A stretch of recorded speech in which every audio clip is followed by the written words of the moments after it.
Morning to everyone. तो कैसे हो आप सभी लोग। मैं दर्शन एक बार फिर से आपका हार्दिक स्वागत करता हूं आपके अपने परिवार एग्जाम दर्शन में। तो चलिए आज हम बात करेंगे बौद्ध धर्म। हमने लास्ट वीडियो में डिस्कस कर लिया था, अब हम बात करेंगे जैन धर्म की। तो जैसा कि मैंने आपको लास्ट लेक्चर में बताया था कि उत्तर वैदिक पीरियड के आते आते हमारे भारत के इतिहास में इतने ज्यादा कर्म कांड बढ़ गए थे, पशुओं की बलि दी जाने लगी थी। उससे जो है वो वैदिक पीरियड के एंड के आते आते शूद्रों की स्थिति दयनीय हो गई थी, वैश्य की स्थिति दयनीय हो गई थी और महिलाओं की स्थिति दयनीय हो गई थी। तो इस टाइम जो है वो फिर हमारे सामने दो नए रिलीजन का उदय होता है, क्योंकि लोग जो है वो ब्राह्मण धर्म से परेशान हो गए थे, क्योंकि उन्होंने रूल बना दिए थे कि कोई भी जो है शूद्र जो है वो सूद नहीं ले सकता। क्योंकि आप सभी जानते हैं कि कोई भी अगर शूद्र जो है वो कर्ज नहीं लेगा तो वो व्यापार कैसे कर सकता है। उन्होंने अपने रूल बना दिए थे कि कोई भी वैश्य जो है वो समुद्र पार व्यापार के लिए नहीं जा सकता। तो व्यापारी का काम ही होता है कि एक जगह से दूसरी जगह व्यापार करना, और इससे जो है वो महिलाओं की स्थिति भी काफी दयनीय हो गई थी। तो हमारे छठी शताब्दी के आते आते दो नए रिलीजन का उदय होता है। एक होता है आपका बौद्ध धर्म और दूसरा होता है जैन धर्म। आज हम बात करेंगे जैन धर्म की। तो जब कोई भी राजनीतिक पार्टी होती है, कोई भी संस्था होती है या कोई भी धर्म होता है, वो तब तक ही चल सकता है जब तक कि उसके जो है वो नियम सरल होते हैं। कोई भी धर्म तब तक चलेगा जब तक उसके नियम सरल होंगे। ठीक है, तो आज हम बात करेंगे जैन धर्म। आज हम बात करेंगे हमारा जैन धर्म। बौद्ध धर्म हमने लास्ट वीडियो में डिस्कस कर लिया था। जैन धर्म, जैसे कि मैंने आपको बताया कि 6वीं 20वीं शताब्दी के आते आते दो नए हीरो की एंट्री होती है। पहले होता है महावीर स्वामी और दूसरे होते हैं भगवान बुद्ध। आज हम बात करेंगे महावीर स्वामी, जो कि फाउंडर ऑफ जैन धर्म है।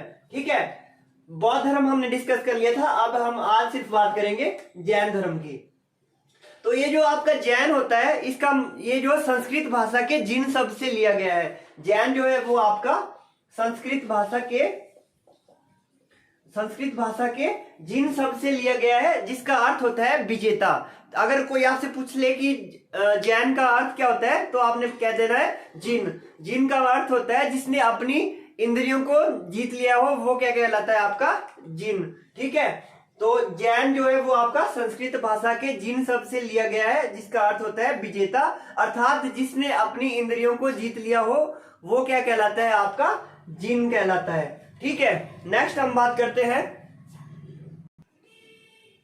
अगर आपसे पूछा जाता है अब कि जैन धर्म में तीर्थकर, अगर आपसे एग्जाम में क्वेश्चन पूछा जाता है कि जैन धर्म में टोटल कितने तीर्थकर थे, तो जैन धर्म में टोटल तीर्थकर थे वो थे आपके 24।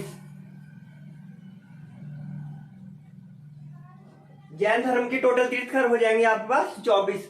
और अगर आपसे पूछा जाता है कि जैन धर्म में फर्स्ट तीर्थकर कौन थे, तो वो थे आपके ऋषभदेव।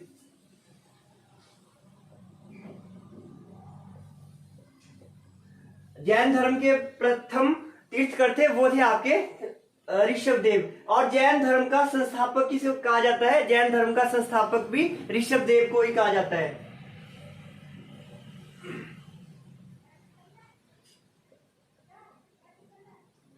अगर आपसे पूछा जाता है कि जैन धर्म के वास्तविक संस्थापक, तो जैन धर्म के जो वास्तविक संस्थापक हैं, real founder of the Jain धर्म, वो है आपके महावीर स्वामी।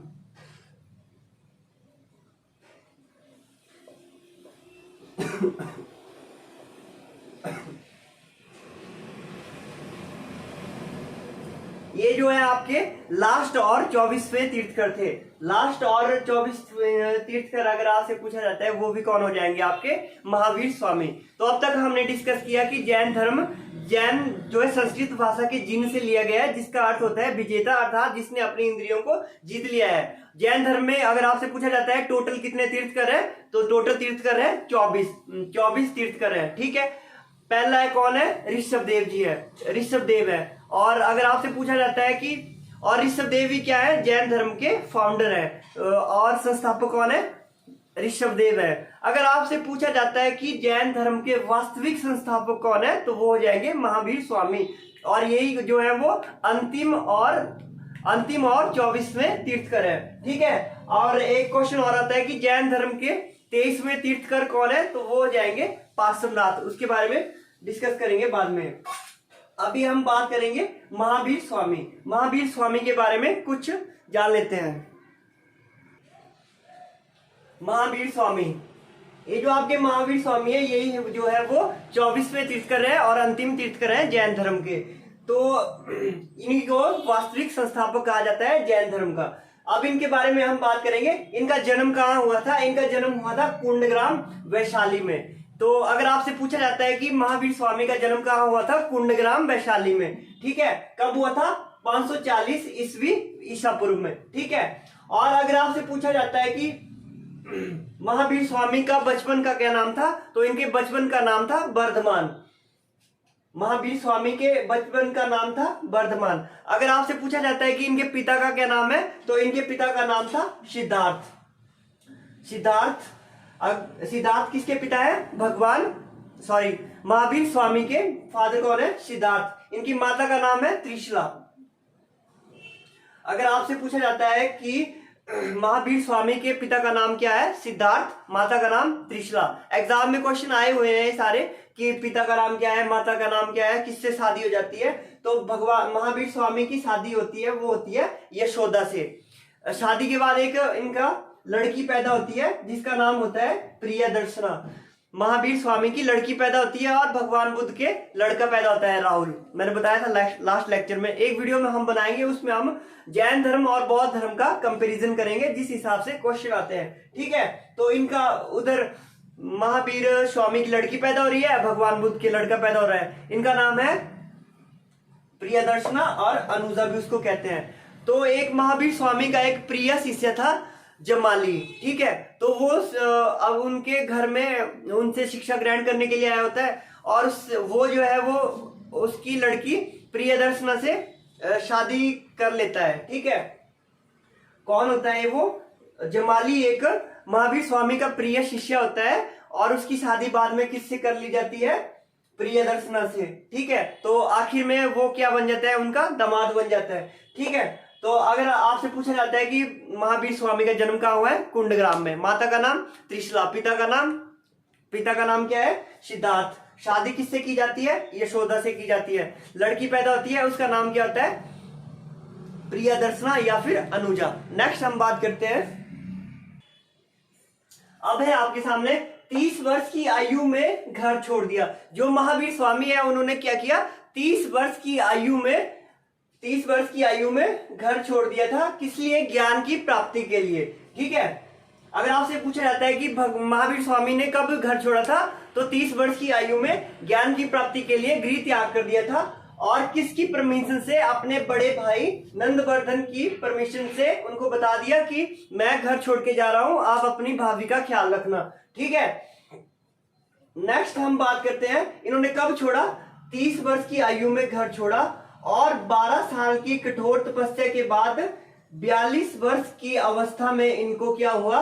ज्ञान की प्राप्ति हुई। 30 की एज में घर छोड़ा, 12 साल की कठोर तपस्या के बाद 42 की एज में इनको ज्ञान की प्राप्ति होती है। ठीक है, ज्ञान की प्राप्ति होती है जब भी ये जाते थे जंगल में तो एक वृक्ष और नदी के किनारे जाते थे हमेशा। तो अगर आपसे पूछा जाता है कि किस वृक्ष के नीचे? शाल वृक्ष के नीचे। ठीक है, महावीर स्वामी को शाल वृक्ष के नीचे। और अगर नदी का नाम पूछा जाता है तो रिजुपालिका। शाल वृक्ष के नीचे और रिजुपालिका नदी के किनारे उनको ज्ञान की प्राप्ति होती है। और जैन धर्म में ज्ञान की प्राप्ति को क्या कहते हैं? कैवल्य। ज्ञान की प्राप्ति को क्या कहते हैं? कैवल्य। ठीक है, अगर पूछा जाता है कि कौन सा गांव में, तो अगर गांव का नाम पूछा जाता है तो जरंभिक गांव।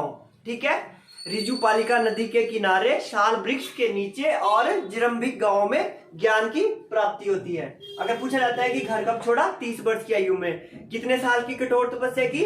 12 साल। ठीक है, और जब ज्ञान की प्राप्ति हो गई तो इनकी एज कितनी हो गई थी? 42। ठीक है,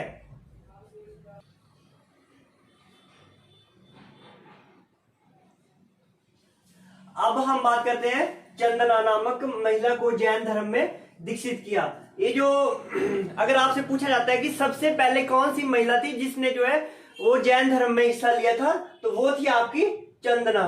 चंदना नामक महिला ने जैन धर्म में सबसे पहले किसको किया दीक्षित? तो वो थी आपकी चंदना। ठीक है, नेक्स्ट आपसे पूछा जाता है कि जैन धर्म के पूजा स्थल को क्या कहते हैं। एग्जाम में क्वेश्चन आता है कि जैन धर्म के पूजा स्थल को क्या कहते हैं। तो जैन धर्म के पूजा स्थल को पैगोडा कहते हैं। अगर पैगोडा क्या हो गया आपका जैन धर्म का पूजा स्थल। नेक्स्ट आपसे पूछा जाता है कि जैन भिक्षुओं के निवास स्थान को क्या कहते हैं। तो जैन भिक्षुओं के निवास स्थान को वसदे कहते हैं। ठीक है, वसदे क्या हो जाएगा आपका जैन धर्म के भिक्षुओं का जो निवास स्थान है वो हो जाएगा वसदे।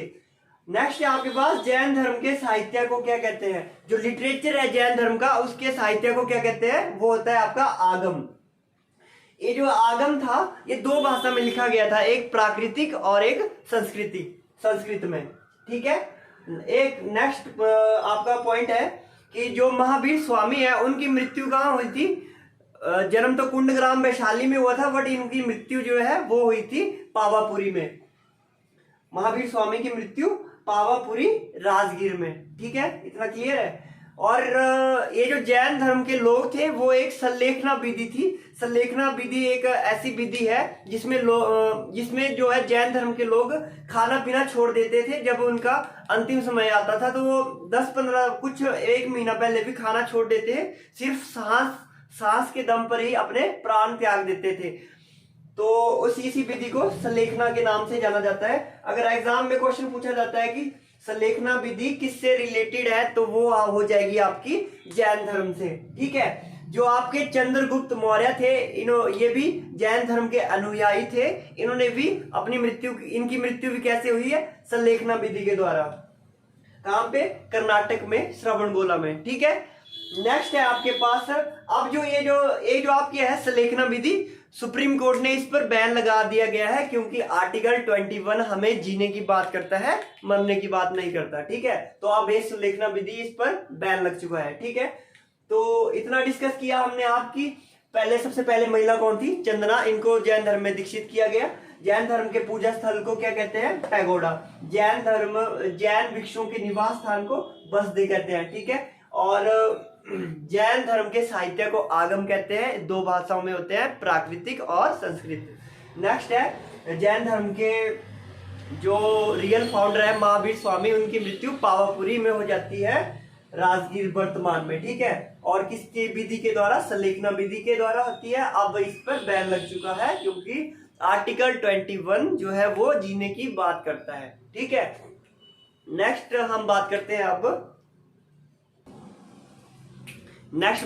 हम जैसे कि जो ये धर्म है आज तक इसका उदय भारत में हुआ, परंतु अब भी इसके कुछ अल्पसंख्यक लोग ही रह गए हैं क्योंकि इसके कठोर नियम जो है बहुत कठोर थे। मैंने पहले भी बताया था कि कोई भी धर्म तब तक चल पड़ेगा जब तक कि उसके सिद्धांत जो है वो सरल होंगे। जैसे आपका हिंदू धर्म है, इसके सिद्धांत सरल है, कोई कुछ भी कर सकता है, टीका लगा सकता है, मंदिर जा सकता है, घंटी बजा सकता है। ऐसा कुछ हार्ड रूल नहीं है, इसके बहुत ही हार्ड रूल थे। जैसे कि इन्होंने अहिंसा पर बल दिया था कि कोई भी अहिंसा नहीं करेगा।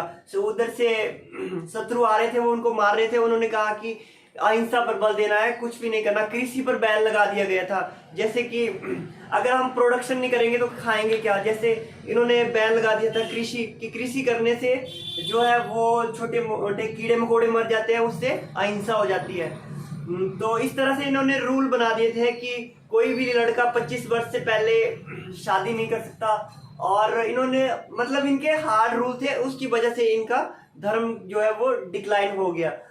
तो नेक्स्ट वीडियो में अब हम बात करते हैं इसका पार्ट 2। ठीक है, आशा करता हूँ आपको अच्छी लगी हो आज की वीडियो।